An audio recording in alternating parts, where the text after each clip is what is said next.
Have you ever wondered what secrets lie hidden in the weapons of those who came before us? What if I told you that deep in the archives of American military history, there exists a rifle that forever changed the course of warfare?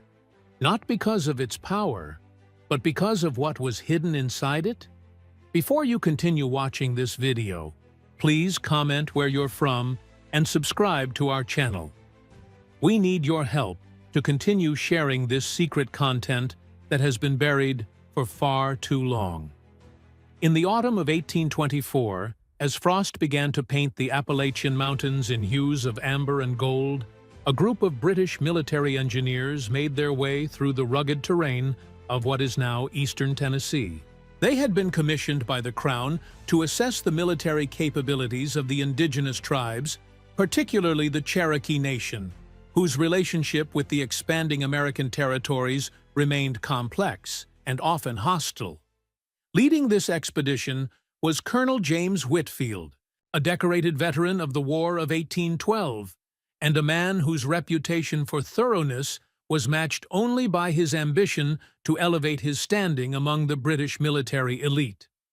Accompanying him were three engineers: William Thorne, a weapons specialist; Robert Hayes, an expert in fortifications; and Thomas Blackwood, a young cartographer with a keen interest in indigenous cultures. The Americans believe they understand the Cherokee. Whitfield wrote in his journal on October 3rd, "They see only savages with primitive weapons. I suspect there is much more to learn from these people than Washington would care to admit." What began as a routine reconnaissance mission would soon unearth a discovery that would send ripples through military history, though these ripples would remain hidden from public knowledge for nearly 2 centuries. The expedition's fate changed dramatically when they encountered a Cherokee hunting party near what is now the border of North Carolina. Rather than the hostility they expected, the British were met with cautious curiosity. The Cherokee, led by a warrior named Tsiugansini, later referred to as Iron Wolf in British documents, had their own reasons for engaging with these strange visitors. "They watched us from the tree line for 3 days before making contact," Hayes noted in his field journal. "When they finally approached our camp, they moved like ghosts, 12 warriors suddenly standing in our midst, as if they had materialized from the mist itself." The initial meeting was tense but peaceful. Through a half-Cherokee interpreter named Joseph Blackfeather, who had spent time in London as a young man, Colonel Whitfield expressed his desire to learn about Cherokee hunting and warfare techniques. What he did not reveal was his mission to assess their threat level to British interests in the region. For 1 week, the British party was permitted to observe the Cherokee hunters. They documented their movements, their tracking skills, and, most importantly, to the Crown, their weapons. Most carried traditional bows and war clubs, but some, including Iron Wolf, possessed firearms, primarily Pennsylvania long rifles acquired through trade or conflict with settlers. "These are not the simple savages described in our briefings," Thorne wrote in his report. "They have adapted European weapons to their own purposes, with remarkable ingenuity. They move through this wilderness like they are part of it. Our soldiers, by comparison, would be as conspicuous as elephants in these forests." On the 8th day of their stay, a moment of crisis created an unexpected opportunity. During a hunting expedition, Joseph Blackfeather was severely injured when a wounded black bear charged their group. In the chaos that followed, Colonel Whitfield shot the bear at point-blank range, saving the interpreter's life. This act earned the British party a measure of trust they had not previously enjoyed. That evening, in a gesture of respect, Iron Wolf permitted William Thorne to examine his rifle, a weapon that had drawn the engineer's attention due to its unusual modifications. The rifle appears to be a standard Pennsylvania long rifle at first glance, Thorne recorded in his notebook, approximately 54 inches in length, with a 42-inch octagonal barrel. Maple stock, brass fittings. But there are subtle alterations that betray a master gunsmith's hand. The balance is unlike any colonial weapon I have encountered.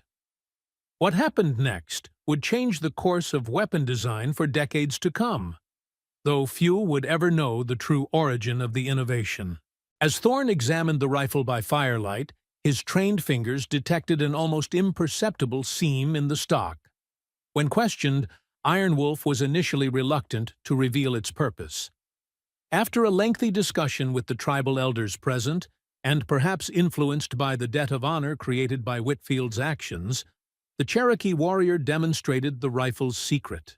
With a precise sequence of pressure applied to specific points on the stock, a hidden compartment slid open, revealing a mechanism that left the British engineers in stunned silence. Inside was an ingenious firing system unlike anything the Europeans had ever seen. The rifle contained a modified percussion mechanism, developed independently by the Cherokee gunsmiths, nearly 20 years before such systems would be invented in Europe. The ingenuity of this design exceeds anything in our current arsenal, Thorn wrote, his normally neat handwriting showing signs of excitement. The firing mechanism utilizes a form of percussion ignition rather than the traditional flintlock. A small copper cap containing what appears to be a fulminating compound is placed on a nipple. When struck by the hammer, it creates a more reliable, weather-resistant ignition than our current flintlock systems. Derwert, what made this discovery so remarkable was not just the technology itself.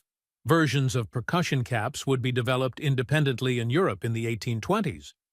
But the fact that this weapon indicated the Cherokee had developed or adapted this technology years earlier, through their own innovation or through unknown channels of knowledge exchange. Even more intriguing was a second modification, a primitive but effective form of rifling that imparted an unprecedented accuracy to the weapon. The spiraled grooves cut into the barrel caused the bullet to spin, stabilizing its flight in a manner that European military engineers were only beginning to understand theoretically. With this weapon, a skilled marksman could reliably hit a target at 300 yards, Thorn estimated. Our standard infantry muskets are effective at perhaps a quarter of that distance. For 3 days, with Iron Wolf's permission, Thorn meticulously documented the rifle's construction. He created detailed sketches, noting dimensions and materials with scientific precision. What he could not know was that Iron Wolf was permitting him to see only what the Cherokee were willing to share. The full extent of their weaponry innovations remained protected. Colonel Whitfield immediately recognized the military significance of what they had discovered. In his private correspondence to his superiors in London, documents that would remain classified until 1978, he wrote, "The percussion system employed by these Cherokee gunsmiths represents an advancement that could revolutionize our infantry capabilities. I strongly recommend immediate research into adapting this technology for our forces." The British party departed Cherokee territory by late October, carrying with them knowledge that would secretly transform military technology. Upon their return to London, William Thorn presented his findings to a select committee of military officials and engineers at the Royal Arsenal in Woolwich. "Gentlemen, what I am about to show you was not created in the workshops of London, Paris, or Vienna, but in the mountains of a land the Americans claim as their own, by a people they regard as savages." Thorn reportedly began his presentation. The response was a mixture of disbelief, excitement, and immediate classification. Within 6 months, a secret research program was established to develop what would eventually be called the Brunswick system, deliberately named to obscure its true origins. By 1830, British infantry units were being equipped with percussion cap rifles that bore a striking resemblance to the principles observed in Iron Wolf's weapon. When similar systems were invented by various European gunsmiths in the years that followed, few questioned the seemingly parallel development of the technology. The official history recorded Alexander Forsyth as the inventor of percussion ignition in 1807. With subsequent improvements by various European gunsmiths, the Cherokee contribution remained unacknowledged for generations. But what of Iron Wolf and his people? The bitter irony of history is that the very technology they had developed would soon be used against them and other Native American tribes. In 1827, just 3 years after the British expedition, gold was discovered on Cherokee land in Georgia. The ensuing gold rush brought thousands of white settlers who illegally encroached on Cherokee territory, leading to increasing tensions. By 1838, President Andrew Jackson's Indian Removal Act resulted in the forced relocation of the Cherokee Nation, along with other tribes, to territories west of the Mississippi. This tragic journey, known as the Trail of Tears, led to the deaths of thousands of Cherokee people from exposure, disease, and starvation. "I have seen what becomes of those who share their knowledge too freely," Joseph Blackfeather reportedly said before departing on the forced march westward. "The white man takes what is useful and discards the hand that offered the gift." The rifle that had so impressed the British engineers disappeared during this period. Some accounts suggest Iron Wolf buried it, rather than allow it to fall into the hands of the American soldiers who came to forcibly relocate his people. For more than a century, the true story remained buried in classified British military archives and in the oral traditions of certain Cherokee families who carried the knowledge of their ancestors' innovations westward. In 1943, during the chaos of World War II, a curious discovery was made in a forgotten corner of the Royal Arsenal Archives.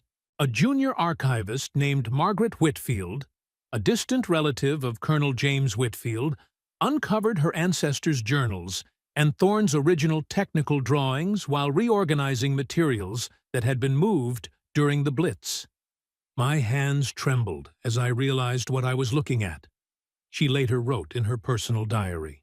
Here was proof that a technology attributed to European innovation had in fact been developed, or at least independently discovered, by Native Americans decades earlier. It was a historical injustice buried in faded ink and yellowed paper.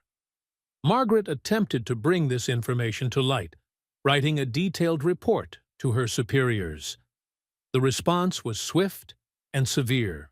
The materials were reconfiscated and classified once again.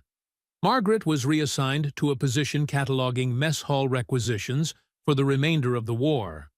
The story might have remained buried forever, if not for a series of unlikely events that began in 1974 in Tahlequah, Oklahoma, the capital of the Cherokee Nation. Professor Daniel Running Wolf, a Cherokee historian at Northeastern State University, was conducting research on traditional Cherokee craftsmanship when he received an unexpected letter from England. The sender, Eleanor Whitfield, had found her grandmother Margaret's diaries after her death and was seeking to make amends for her family's role in appropriating Cherokee innovation. Included with the letter were photocopies of William Thorne's original drawings and notes, smuggled out by Margaret before the originals were confiscated. These documents provided the first concrete evidence of what Cherokee oral tradition had maintained for generations, that their gunsmiths had developed advanced weapons technologies that were subsequently claimed by European inventors. "My grandmother carried the burden of this knowledge for decades," Eleanor wrote. "Before she died, she made me promise that I would find a way to return this history to its rightful owners. The truth deserves to be known." Armed with this evidence, Professor Running Wolf began a careful investigation, cross-referencing the technical drawings with both Cherokee oral histories and established military historical records. The more he researched, the clearer it became that a significant historical injustice had occurred. In 1977, Running Wolf published his preliminary findings in the Journal of Native American Studies. The article, titled "The Forgotten Innovators: Cherokee Contributions to Firearms Technology," created immediate controversy in military history circles. Initial reactions from established historians were dismissive. Many questioned the authenticity of the Thorn documents, while others suggested that even if authentic, the Cherokee must have simply copied the design from European traders rather than developing it independently. The academic establishment's response was predictably defensive. Running Wolf later wrote, "There is a profound discomfort in Western academia when confronted with evidence that indigenous peoples were not merely passive recipients of European technology, but active innovators in their own right." The controversy might have remained confined to academic journals if not for a surprising discovery in 1978. During an archaeological excavation near the Tennessee-North Carolina border, in an area known to have been inhabited by the Cherokee before the forced relocation, a team from the University of Tennessee unearthed a metal box containing a rifle that matched the descriptions in Thorn's notes with remarkable accuracy. The weapon, preserved in beeswax and wrapped in tanned deerskin, had been buried alongside ceremonial objects, suggesting it held significant cultural importance. Carbon dating of the organic materials indicated it had been buried sometime between 1830 and 1840, precisely the period of the Cherokee removal.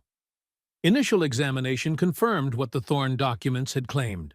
The rifle contained an early form of percussion ignition system and sophisticated rifling that would have been considered advanced, even by European standards of that time. News of the discovery spread quickly through both academic circles and the popular press. The Smithsonian Institution requested the rifle for analysis and potential display, a move that was strongly opposed by Cherokee tribal leaders who viewed the weapon as both culturally significant and intellectual property. After lengthy negotiations, a compromise was reached.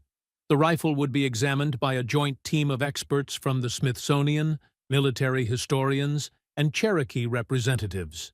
Following this examination, the rifle would be returned to the Cherokee Nation as their cultural property.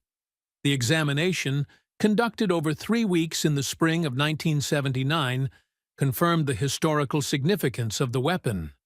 The percussion system, while not identical to later European designs, employed the same fundamental principles and showed evidence of sophisticated metallurgical knowledge.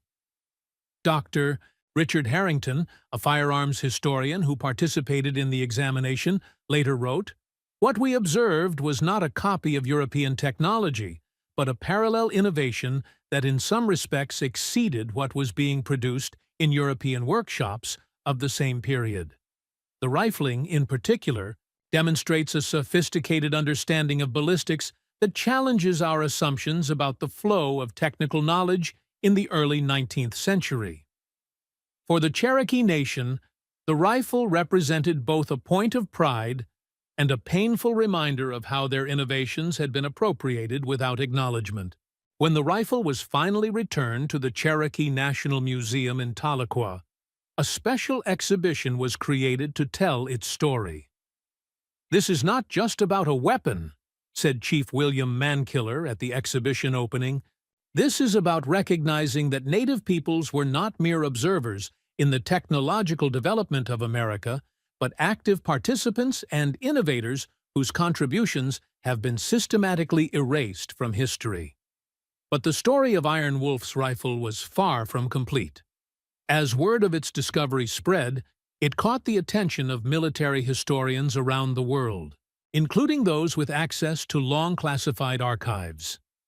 In 1981, a retired British Army colonel named James Blackwood, a descendant of Thomas Blackwood, the cartographer on the original expedition, came forward with additional documents that had been passed down in his family. These included personal letters from his ancestor that provided further context to the Cherokee rifle discovery. "My great-grandfather was sworn to secrecy about what they found in those mountains," Colonel Blackwood told the BBC in a rare interview.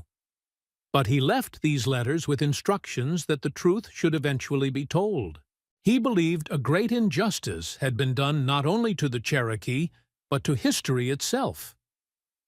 The Blackwood letters revealed something even more remarkable than what was already known.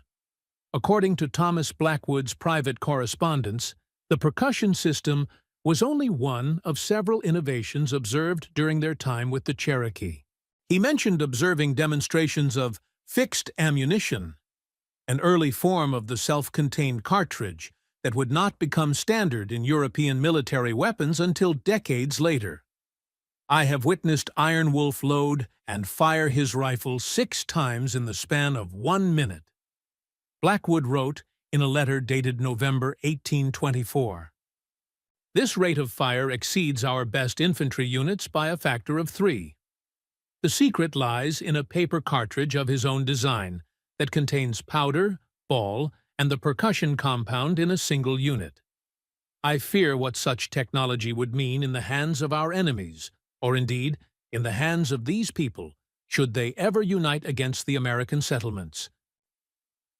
These revelations prompted a re-examination of the rifle at the Cherokee National Museum. Sure enough, hidden in a second compartment that had been overlooked during the initial examination was a collection of degraded paper cartridges that matched Blackwood's description.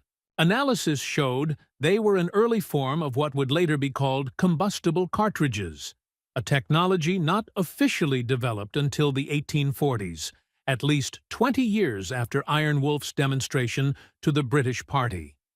The implications were profound. The Cherokee gunsmiths had not only developed or adapted advanced ignition systems, but had also created early versions of unified ammunition that dramatically increased a weapon's rate of fire and ease of use, innovations that would eventually transform warfare globally. As these discoveries became public, the narrative began to shift. Military historians were forced to reconsider the Eurocentric view of weapons development that had dominated their field. Museums updated their exhibitions to acknowledge indigenous contributions to firearms technology. Textbooks, albeit slowly, began to incorporate this revised understanding of technological exchange in early America. But the most significant impact was perhaps on the Cherokee people themselves. The rifle became a symbol of their ancestors' ingenuity, and a teaching tool for young Cherokee to understand that their heritage included not only traditional knowledge, but also technological innovation. For generations, we were told that we were the beneficiaries of European technology, said Cherokee historian Mary Tallchief. Now we have proof that our ancestors were contributors to the technological development of this nation, contributors whose innovations were taken without acknowledgement or compensation. The British government, however, maintained an awkward silence on the matter. Despite mounting evidence and calls for an official acknowledgement of how Cherokee innovations had influenced British military technology, no formal statement was forthcoming. Certain military archives from the period remained classified, suggesting there might be more to the story than had yet been revealed. In 1992, a team of researchers using ground-penetrating radar discovered what appeared to be a small workshop buried near the original excavation site of Iron Wolf's rifle. Archaeological excavation revealed a hidden gunsmith's workshop that had been deliberately concealed, likely around the time of the Cherokee removal. Inside were tools, molds, and unfinished components that demonstrated sophisticated metalworking techniques. Carbon dating and analysis of the artifacts confirmed they were from the early 19th century. More significantly, they provided evidence that the Cherokee gunsmiths had been continuously innovating and improving their designs up until the time of their forced relocation. Among the artifacts was a journal written in the Cherokee syllabary, developed by Sequoyah in the early 1800s. When translated, it revealed the workshop had belonged to a gunsmith named Tsula Fox, who described himself as Iron Wolf's apprentice. The journal contained detailed notes on various experiments and improvements to their weapon systems. One passage, dated 1837, just before the forced removal, read, "Today, I have sealed our knowledge in the earth. What we have created here must not fall into the hands of those who would use it against our people. Iron Wolf believes that one day, when justice returns to this land, our descendants will uncover what we have hidden and know that we were not just warriors, but creators and inventors whose minds were as sharp as any who came across the Great Water. The discovery of the workshop and journal provided indisputable evidence that the Cherokee had independently developed advanced firearms technology. It was no longer possible to dismiss their innovations as mere copies of European designs. In 2004, 180 years after the original British expedition, the United Kingdom finally declassified the remaining documents related to what was now being called the Cherokee Rifle Incident. These included the full reports submitted by Colonel Whitfield and the complete technical analysis by William Thorne. The documents confirmed what Cherokee oral tradition and the earlier discoveries had suggested. The British military had secretly adapted Cherokee innovations into their own weapons systems while deliberately obscuring the origin of these advancements. One particularly damning memorandum, written by the Master General of the Ordnance in 1825, stated, "While the percussion system observed by Whitfield's expedition shows remarkable promise, it would be inadvisable to attribute its origin to the Cherokee. Such an admission would undermine confidence in our technical superiority and potentially complicate diplomatic relations with the Americans, who would not take kindly to our direct engagement with the Indian tribes they consider under their authority." The memo went on to recommend that the technology be presented as an independent British innovation inspired by Dr. Forsyth's earlier work, effectively erasing the Cherokee contribution from official history. When these documents were made public, they created a diplomatic incident. The Cherokee Nation filed a formal petition with both the United States and United Kingdom governments seeking acknowledgement of their historical contribution to firearms technology and compensation for the appropriation of their intellectual property. After 2 years of negotiations in 2006, the British government issued an official apology for the historical misattribution of technological innovations developed by Cherokee gunsmiths. A scholarship fund was established to support Cherokee students in engineering and technical fields, though many felt this gesture fell far short of appropriate compensation. The United States government, for its part, added the Cherokee Gunsmith Workshop to the National Register of Historic Places and funded a new wing at the Cherokee National Museum dedicated to showcasing indigenous technological innovations throughout American history. Yet, for all the progress in acknowledging this hidden chapter of history, questions remained. The most persistent was the question of how the Cherokee had developed such advanced firearms technology in the first place. Some historians suggested that the Cherokee gunsmiths had simply been exceptionally innovative in adapting and improving upon the European firearms they acquired through trade. Others proposed that they might have had access to knowledge or materials through networks of trade and communication that were more extensive than previously understood. A more controversial theory emerged from the work of Dr. Elizabeth Horsechief, a Cherokee archaeologist who specialized in pre-contact metallurgy. Her research suggested that certain Cherokee clans had possessed sophisticated metallurgical knowledge before European contact, skills that would later be applied to adapting and improving firearms. The historical record has typically depicted Native Americans as having limited metallurgical capabilities, Dr. Horsechief wrote in her 2010 study.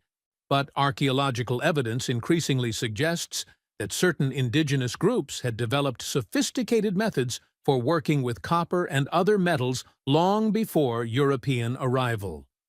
The Cherokee innovation in firearms may represent the application of pre-existing knowledge to new materials and technologies. 2.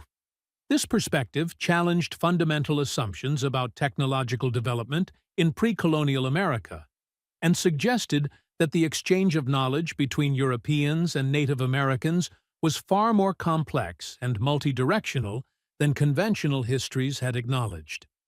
As research continued, The story of Iron Wolf's rifle became emblematic of a larger pattern of unacknowledged indigenous contributions to technologies traditionally attributed solely to European innovation.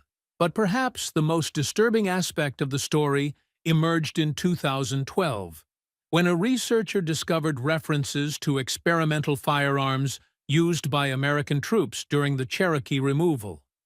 These weapons, described in military correspondence as newly improved percussion rifles, bore striking similarities to the Cherokee designs documented by the British expedition. The implication was chilling. Not only had Cherokee innovations been appropriated without credit, but derivatives of their own technology may have been used against them during the forced relocation that would claim thousands of Cherokee lives. Professor Daniel Runningwolf, now in his 70s, summarized the significance of this dark historical irony. The story of Iron Wolf's rifle is not just about a technological innovation that was stolen. It's about how a people's own genius can be turned against them when knowledge is separated from wisdom and ethics. It's a lesson we're still learning today. The rifle itself remains on display at the Cherokee National Museum in Tahlequah, Oklahoma.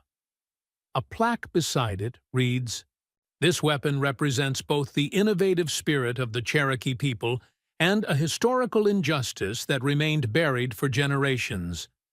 It stands as a reminder that history is often written by those in power, but truth has a way of eventually finding the light." Yet some in the Cherokee Nation believe there is more to the story than has yet been revealed. Oral traditions speak of additional innovations that were hidden before the removal, secrets that may still lie buried in the mountains of the old Cherokee territory, waiting to be rediscovered. Archaeological surveys continue in the region, using advanced technologies to search for signs of other workshops or buried caches. In 2017, ground-penetrating radar identified several anomalies that may represent deliberately concealed structures or chambers similar to the workshop discovered in 1992. The search for these hidden innovations continues to this day, driven by a desire to reclaim not just artifacts, but a heritage of innovation that was nearly erased from history. As for the British engineers who first documented the Cherokee rifle, their story took unexpected turns as well. Colonel Whitfield rose to prominence in the British military hierarchy, though colleagues noted he became strangely reluctant to accept credit for the advancements in firearms technology that helped build his reputation. William Thorne, the weapons specialist who had directly examined Iron Wolf's rifle, resigned his position at the Royal Arsenal in 1836. He spent his remaining years as a reclusive inventor, working on designs that he refused to patent or sell to military authorities. In his final journal, discovered after his death in 1842, Thorne wrote, "I have lived with the knowledge of our theft for too long. We took from those people not merely a design, but their rightful place in the advancement of human knowledge. I cannot undo this injustice, but I will no longer contribute to the systems that perpetuate such thefts in the name of progress and civilization." Thomas Blackwood, the cartographer whose letters would eventually help bring the truth to light, returned to America in 1835 as a private citizen. Historical records indicate he attempted to reach the Cherokee territories to warn them of the impending removal, but arrived too late. He spent his final years documenting Cherokee cultural knowledge and technology, creating a detailed record that he entrusted to his descendants with instructions that it should be preserved for future generations. And what of Iron Wolf, the Cherokee warrior whose rifle started this chain of events? According to Cherokee oral histories, he survived the Trail of Tears and established a new life in the Indian territories that would later become Oklahoma. He never again shared his knowledge of weapons making with outsiders, instead focusing on preserving traditional Cherokee spiritual practices. Before his death, he reportedly told his grandchildren, "The white man's weapons may be powerful, But they are nothing compared to the power of memory and truth. They can take our lands and even our lives, but as long as our stories survive, we can never truly be conquered. Today, as archaeologists continue to search for other hidden workshops, and as historians reassess indigenous contributions to technological development, the story of Iron Wolf's rifle serves as a powerful reminder that innovation knows no cultural boundaries, and that history's narrative often obscures as much as it reveals. In the decades following the discovery of Iron Wolf's workshop, the ripple effects continued to transform our understanding of American military history. Newly uncovered documents in 2020 revealed an even more startling truth. The Cherokee rifle innovations had influenced far more than just British weapon design. In an unmarked archive box at West Point Military Academy, researchers discovered correspondence between American military officials and British counterparts dating to 1826, just 2 years after the British expedition's encounter with Iron Wolf. The letters detailed the confidential sharing of information about Cherokee weapon designs, ostensibly to help American forces maintain order in the frontier territories. Teat. The percussion system observed among the Cherokee represents a significant advancement, wrote Brigadier General Thomas Jessup, then Quartermaster General of the U.S. Army. If the British are already adapting such systems, we cannot afford to fall behind. I recommend immediate development of similar capabilities for our frontier forces, particularly those tasked with managing the Indian situation. These documents confirmed what many Cherokee historians had long suspected. Knowledge of their ancestors' innovations had been deliberately shared between colonial powers, then used to develop the very weapons that would enforce their removal from ancestral lands. The bitter irony is almost too much to comprehend. Ta-tut-du-tai-ti, said Rebecca Mankiller, curator of military history at the Cherokee National Museum.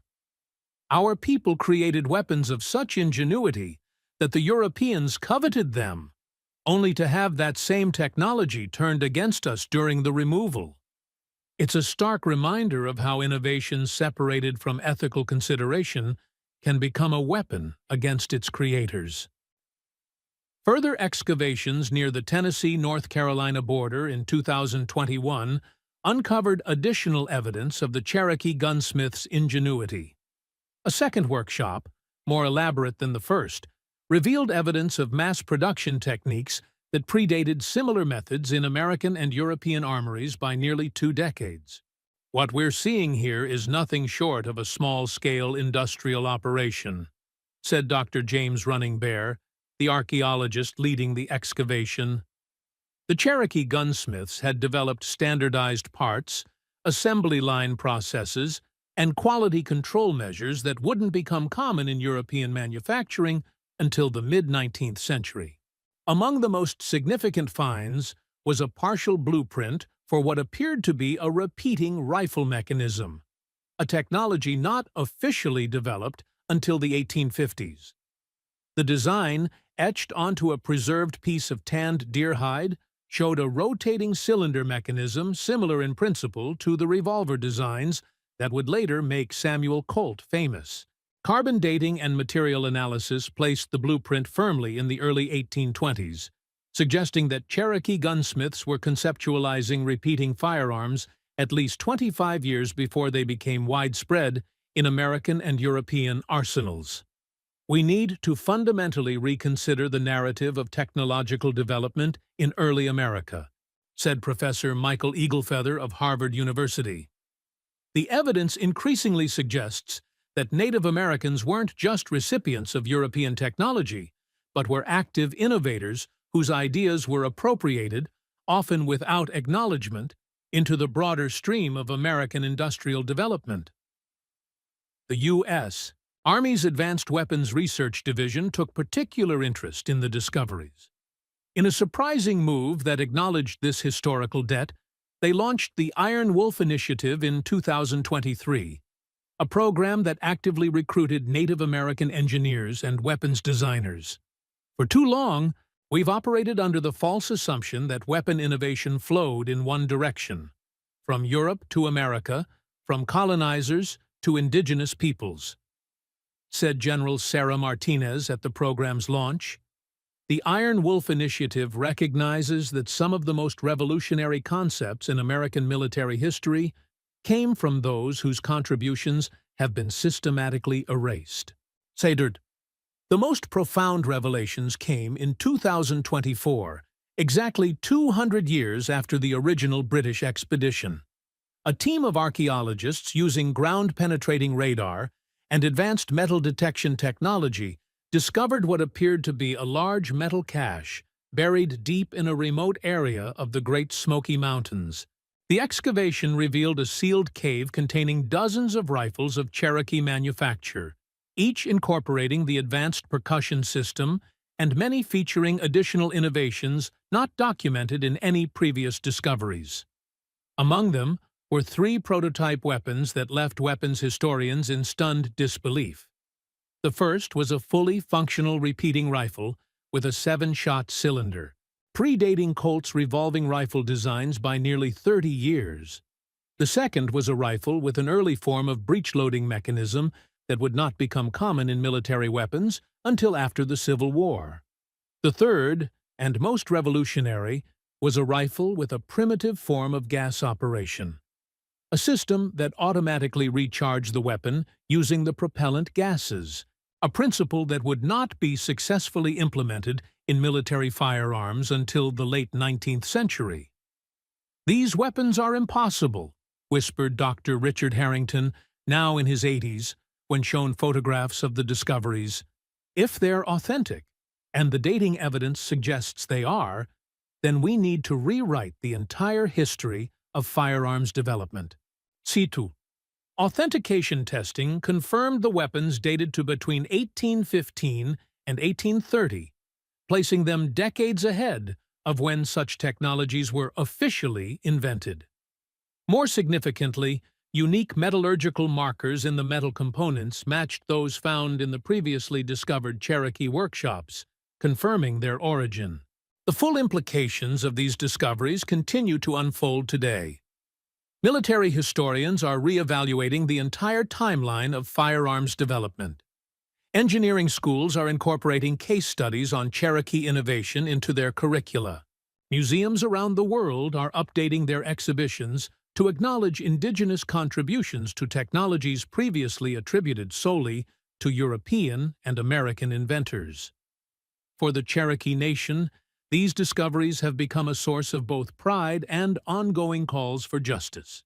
In 2025, the Cherokee Nation filed a formal petition with international courts seeking recognition of historical intellectual property rights and compensation for the appropriation of their ancestors' innovations.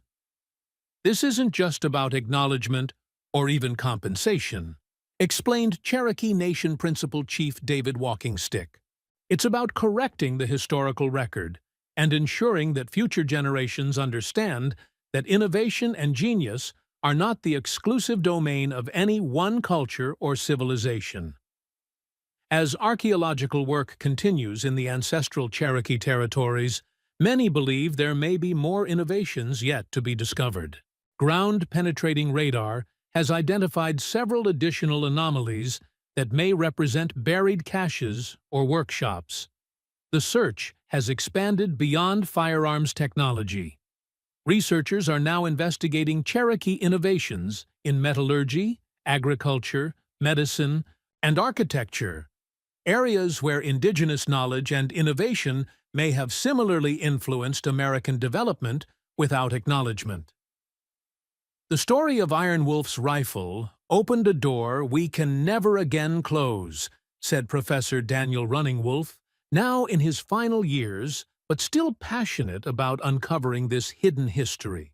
Once we acknowledge that Native Americans were not just skilled adapters, but original innovators whose ideas shaped modern America, we must reconsider everything we thought we knew about the development of technology on this continent. For the descendants of Iron Wolf, whose family line has been traced to present-day members of the Cherokee Nation, the discoveries represent a fulfillment of their ancestors' prophecy. Iron Wolf always said that one day the truth would rise from the earth, said Thomas Gansini, Iron Wolf's great-great-great-grandson. He believed that when the world was ready to learn from history rather than simply conquer it, our family's contributions would finally be recognized. The rifles themselves have been designated as cultural treasures of the Cherokee Nation. Rather than being displayed behind glass as museum pieces, several have been carefully restored to working condition under the supervision of Cherokee gunsmiths, who view themselves as the inheritors of their ancestors' technical legacy. When I first held one of these rifles, I felt a connection to my ancestors that no history book could ever provide, said Joseph Blackfeather, a modern Cherokee gunsmith and descendant of the interpreter who accompanied the British expedition 2 centuries ago. Their hands shaped this metal. Their minds conceived these innovations. By continuing this tradition, we ensure their legacy lives not just in museums, but in living knowledge. See, each year, on the anniversary of the rifle's discovery, the Cherokee Nation holds a ceremony honoring the innovative spirit of their ancestors. Young Cherokee engineers and craftspeople are invited to present their own innovations, continuing a tradition of technical creativity that spans centuries. The most powerful legacy of Iron Wolf's rifle isn't the technology itself, said Mary Tallchief, who now serves as the director of the Cherokee Innovation Center. It's the reminder that innovation doesn't belong to any one people or nation. It emerges wherever human creativity is allowed to flourish, and it dies wherever knowledge is hoarded or suppressed. As for the British engineers, whose discovery set this story in motion 2 centuries ago, their legacy, too, has been re-evaluated. Colonel Whitfield's descendants have established a scholarship fund for Cherokee students studying engineering in British universities. The Thorne family has donated their ancestors' original notes and drawings to the Cherokee National Museum. Perhaps most poignantly, the descendants of Thomas Blackwood, the young cartographer whose secret correspondence helped bring this story to light, have worked with Cherokee storytellers to create an educational program that travels to schools throughout the United States and United Kingdom, teaching students about this hidden chapter of shared history. The story of Iron Wolf's rifle isn't just a Cherokee story, or a British story, or an American story, said Elizabeth Blackwood, addressing a group of students at a London secondary school. It's a human story about how knowledge flows across boundaries of culture and power, and about our responsibility to acknowledge the sources of our innovations.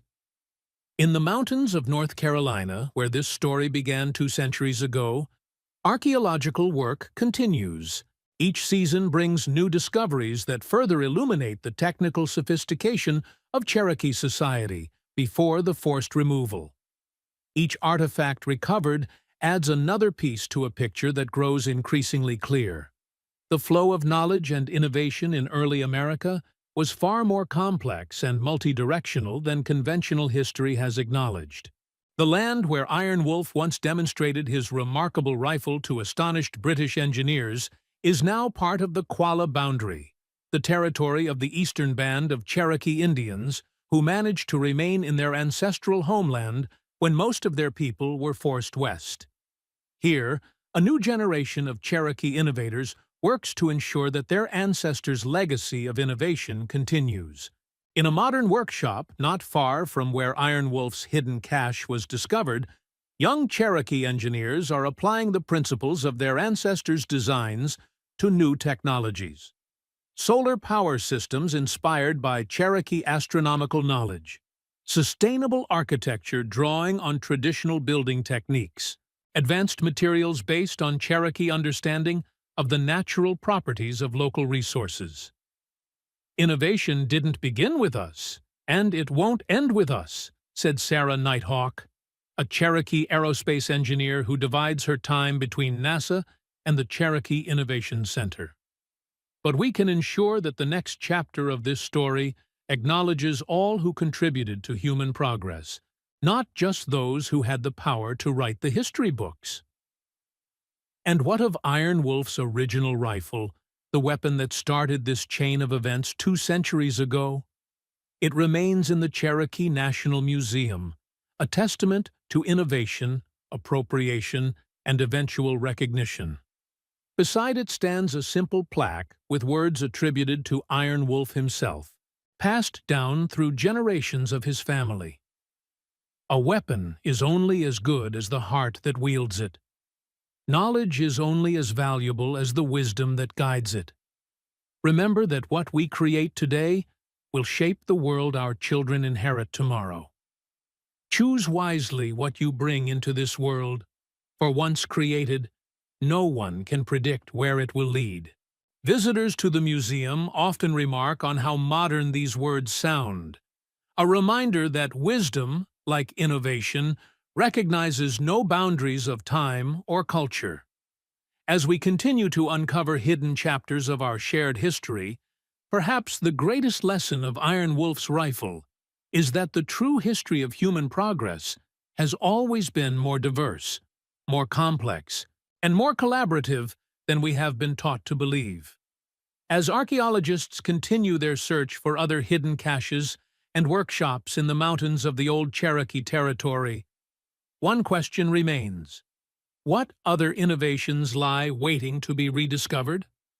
What other contributions have been erased from our history books? And most importantly, how might our understanding of the present and our vision of the future change when we finally acknowledge the full, complex truth of our shared past? Follow Jesus Christ, for in him lies the ultimate truth that transcends all human innovation and wisdom.